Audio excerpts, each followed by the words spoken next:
Bien, muchas gracias al colegio por invitarme. Es un poco raro a veces que una persona como yo, que viene de una organización de personas con discapacidad intelectual, de una organización autonómica, reciba invitaciones de colegios de arquitectos, de colegios de ingenieros, etcétera, etcétera. Hace 5 años nos parecería ciencia ficción, pero bueno, hoy podemos estar aquí reclamando un lugar en lo que creemos que, como dijo Elsa, es importante, que es el tema de la accesibilidad para que las ciudades sean inclusivas. Permítanme un apunte demográfico. Nosotros creemos que cuando se habla de accesibilidad se hace siempre desde el prisma de la discapacidad. Y esto es un completo error y un poquito traía 3 apuntes aquí para mostrarlo. Esto es una gráfica de edad, de previsión de edad, de pirámide poblacional que nos ofrece el Consejo Económico y Social para la isla de Gran Canaria hasta el 2033.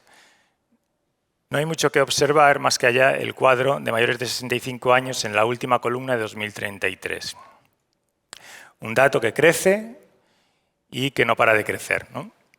Entonces nos encontraremos en el 2033 en la isla de Gran Canaria con un porcentaje de mayores de 65 años en torno al 25%. ¿Vale? La estimación es el 24,2, pero en la carrera que vimos antes, en la gráfica, la evolución va un poquito por arriba, con lo cual yo creo que llegaremos a ese 25%. Además, sigue subiendo la población media, 4 años más en comparación con el 18, y en el año 2033 habrá 51.000 habitantes mayores de 80 años. Además, supuestamente, con los datos que tenemos hoy, habrá un total de 90.000 personas que tengan algún tipo de discapacidad certificada. Certificada. Esto no incluye personas que tengan tipo de movilidad temporal o otro tipo de discapacidad que no esté diagnosticada y con certificado y valoración oficial. ¿Cuál es la verdadera importancia de esta? Que si vemos, por ejemplo, la franja de edad de mayores de 80 años, hoy día estarían pugnando por ser el tercer municipio de Gran Canaria. Y si añadimos en ese 2033 que 90.000 personas tendrán discapacidad y consideramos los servicios y las infraestructuras que hay hoy en día, vamos muy lentos y vamos muy mal. El plan sociosanitario del Cabildo de Gran Canaria, si hoy día se hiciera y todas las residencias estuvieran construidas y todas las plazas estarían construidas, habría un déficit de plazas, aún no estando de acuerdo con ese modelo, habría un déficit de plazas de en torno a un 30% a día de hoy.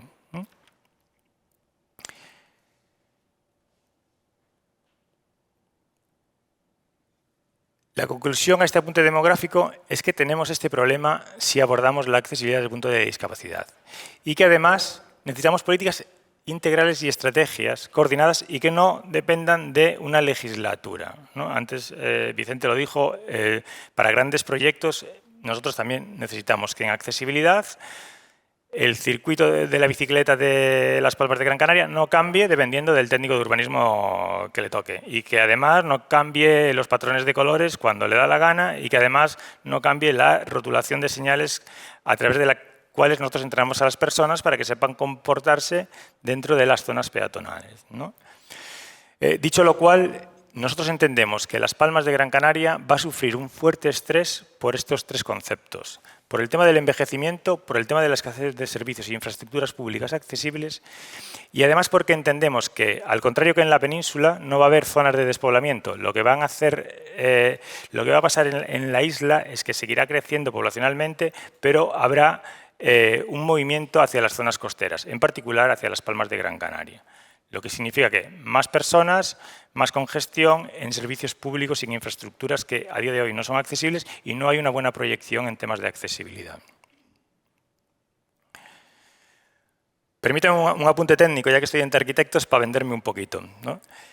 Cuando nosotros pensamos en accesibilidad, pensamos en una accesibilidad integral. Y pongo integral porque ya en algunos movimientos, en algunos grupos técnicos en los que yo trabajo, del CEAPAT o de normativas UNES, hablamos de esto porque creemos que el concepto de accesibilidad universal es un error.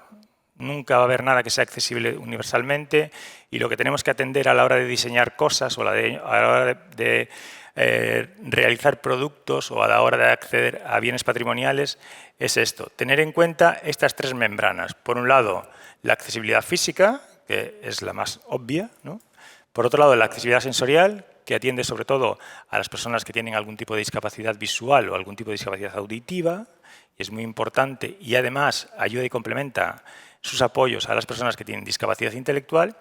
Y por otro lado, la accesibilidad cognitiva, donde mi equipo de trabajo y yo somos productores de planes, programas y proyectos. ¿Qué tiene que ver cómo yo, independientemente de mi capacidad intelectual, soy capaz de comprender el entorno?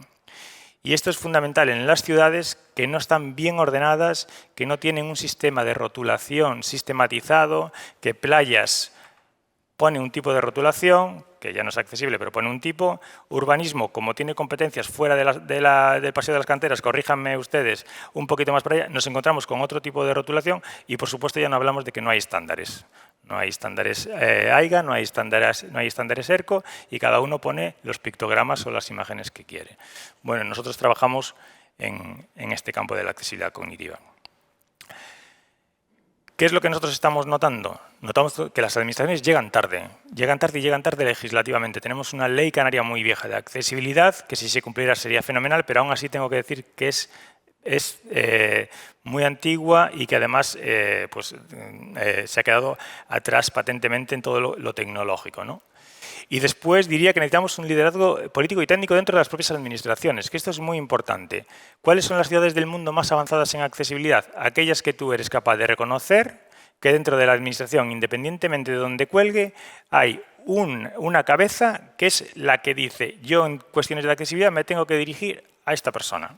Porque es la que sabe, porque es la que nos va a solucionar los problemas y porque es la que va a liderar esos grandes proyectos que contemplen cadenas de accesibilidad amplias en la ciudad, cadenas de accesibilidad que contemplen la accesibilidad cognitiva, la accesibilidad sensorial y la accesibilidad física. Y permítame el último apunte, el punto tecnológico, ¿no? Ahora está el tema de las Smart City, Las Palmas especialmente metida ahí y a nosotros nos está dando muchos quebraderos de cabeza para las personas que atendemos y solo voy a hablar desde el punto de vista de la accesibilidad, ¿no?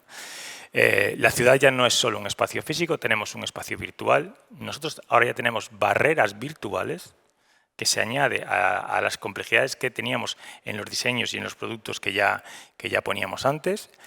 Los servicios e infraestructuras públicas tienen todos un componente digital. Sacarse una vida laboral hoy significa que tienes que saber leer y escribir, que tienes que tener un dispositivo inteligente, que tienes que tener un certificado digital, que tienes que saber navegar y que además tienes que saber después rebotarlo, descargártelo en tu móvil o en tu teléfono inteligente y rebotárselo a quien te la está pidiendo, ¿vale? Esto que para nosotros somos capaces de dominarlo perfectamente, de verdad que hay muchas personas, y no hablo solo para las que yo trabajo, que es una cantidad de barreras terribles, ¿no? La Smart City, entonces, tiene que asegurar que las tecnologías lleguen al mayor número de personas posibles, es decir, asegurar su accesibilidad. No hay muchos estudios sobre estos, creo recordar que solo hay uno que hablaba de 100 y pico indicadores que se pasaron a las 52 capitales de provincia España. Las Palmas suspendía, como suspendían prácticamente todas, y al contrario de lo que cabía pensar, no es que los municipios no tengan sus páginas web accesibles, sí. La gran mayoría, en torno al 75%, por lo menos cumplen el criterio AA de accesibilidad web. ¿Cuál es el hándicap principal? Que no tienen la información importante para las personas que tienen un hándicap. Es decir, si yo tengo una discapacidad visual y quiero ir a visitar X museo, no voy a encontrar la información importante para mí dentro de esa página web. Solo en torno al 15% de los municipios tenían esta información en recursos claves, en recursos claves. No hablamos en recursos de segunda línea, hablo de servicios sociales, hablo de gestión de actividades para personas que tienen algún hándicap, ¿no? Entonces, ¿qué es lo que nosotros decimos? Bueno, pues que hay que tener cuidado con las soluciones que se implementan, porque a veces generan más barreras, ¿no? ahora cuando vas a cenar a un restaurante tienes que leer el código BIDI, ¿no? Ya la carta era pequeña, yo sufría para leerla, ahora la tengo que leer en un dispositivo y tiene 50 platos, ¿no? Pues es una implementación desde mi punto de vista erróneo, ¿no? No se puede perder de vista la brecha digital. La brecha digital atiende, como sabréis, a personas con discapacidad intelectual, pero también a muchas personas mayores. Y estamos dejando que esta digitalización de las ciudades se queden atrás muchas personas. Un ejemplo familiar. Yo a mi padre le estoy haciendo gestiones en remoto en Orense, yo viviendo aquí. Claro, él tenía antes la autonomía de la persona con discapacidad, que se iba a sacar antes el certificado de vida laboral, la hemos perdido. ¿Por qué? Porque no lo atienden, porque tiene que ser un soporte digital y que él tiene que controlar. Bueno, nosotros entendemos que hay que invertir en accesibilidad a través de inteligencia artificial, eso lo tenemos claro, pero tenemos muy claro que quitar el apoyo humano es un error. Esto es un error. Entonces, desde nuestro humilde punto de vista, todas las soluciones accesibles deben contar con un apoyo humano, porque si no, mucha gente se va a quedar atrás.